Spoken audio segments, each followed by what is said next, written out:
Tapping కేసులో కీలక విషయం బయటకు వచ్చింది. మాజీ ముఖ్యమంత్రి వైఎస్ జగన్మోహన్ రెడ్డి చెల్లెలు కాంగ్రెస్ పార్టీ అధ్యక్షురాలు వైఎస్ షర్మిల ఫోన్లు ట్యాప్ అయినట్లు బయటపడింది. షర్మిల కోసం కోడ్ భాష వినియోగించినట్లు సమాచారం. వైసీపీ అధికారంలో ఉన్న సమయంలో షర్మిల ఫోన్లను రికార్డు చేసినట్లు తెలుస్తోంది. షర్మిల ఎవరెవరితో మాట్లాడుతోందనే సమాచారాన్ని ఎప్పటికప్పుడు జగన్ కు అందించేవారని అనుమానిస్తున్నారు. షర్మిల మాట్లాడే ప్రతి ఒక్కరిపై నిఘా పెట్టేవారన్న విషయం వెలుగులోకి వచ్చింది. తన ఫోన్లు ట్యాప్ అవుతున్నట్లు షర్మిల అప్పట్లోనే గుర్తించారు. తన ఫోన్లు ట్యాప్ విషయంలో షర్మిల వద్ద కీలక సమాచారం ఉన్నట్లు భావిస్తున్నారు. ఈ విషయంపై ఏపీ కాంగ్రెస్ అధ్యక్షురాలు వైఎస్ షర్మిల షాకింగ్ కామెంట్స్ చేశారు. హైదరాబాద్ లో తన ఫోన్ ట్యాప్ అయిందని ఆమె ఆరోపించారు. తాను ఎవరితో మాట్లాడుతున్నానో, ఏం మాట్లాడుతున్నానో వంటి సమాచారం అంతా జగన్ కు చేరవేశారని ఆమె అనుమానం వ్యక్తం చేశారు. ట్యాపింగ్ గుర్తించి తాను వ్యక్తిగత ఫోన్లు మార్చానని చెప్పుకొచ్చారు. తెలంగాణలో ఫోన్ ట్యాపింగ్ జరిగింది అన్నమాట ముమ్మాటికి నిజం. మరి ఈ ఫోన్ ట్యాపింగ్ వ్యవహారం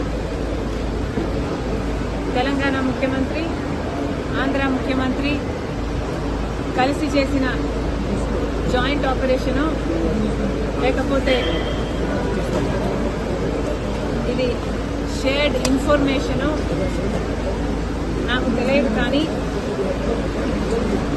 ఒక మాట అయితే స్పష్టంగా అర్థమైంది. అదేమిటంటే ఫోన్ ట్యాపింగ్ జరుగుతుంది. ఎంతమంది మీద జరుగుతుందో నాకు తెలియకపోయినా నా ఫోన్ ట్యాప్ అవుతుంది, నా భర్త ఫోన్ ట్యాప్ అవుతుంది, నా దగ్గర వాళ్ళ ఫోన్లు ట్యాప్ అవుతున్నాయి అన్న విషయం నాకు చాలా చాలా స్పష్టంగా అర్థమైంది.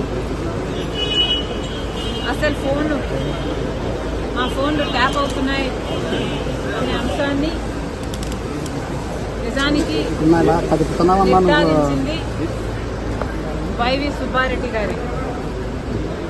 స్వయంగా వైవి సుబ్బారెడ్డి గారే హైదరాబాద్లో మా ఇంటికి వచ్చారు. మా ఇంటికి వచ్చి మా ఫోన్లు ట్యాప్ అవుతున్నాయి అన్న అంశం నిర్ధారిస్తూ మా ఫోన్లు ట్యాప్ చేసిన ఒక కాన్వర్సేషను, ఒక ఆడియో కాన్వర్సేషను, వాళ్ళు ఫోన్ ట్యాప్ చేసిన కాన్వర్సేషను నాకే వినిపించారు.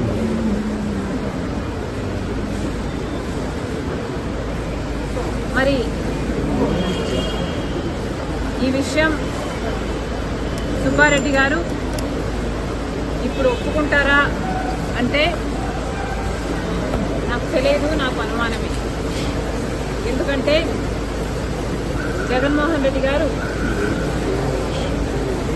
తన సొంత మేనల్లుడు, మేనకోడలు ఆస్తి కాజేసే కుట్రలో భాగంగా జగన్మోహన్ రెడ్డి గారు సాయిరెడ్డి గారికి, సుబ్బారెడ్డి గారికి ఎలా ఒత్తిడి చేశారో, ట్యూషన్లు పెట్టి మరి మీడియాలో ఎలా అబద్ధాలు మాట్లాడించారో సాయిరెడ్డి గారు స్వయంగా చెప్పారు. కాబట్టి ఇప్పుడున్న పరిస్థితుల్లో మరి సుబ్బారెడ్డి గారు ఈ విషయాన్ని ఒప్పుకుంటారో ఒప్పుకోరో నాకు తెలియదు.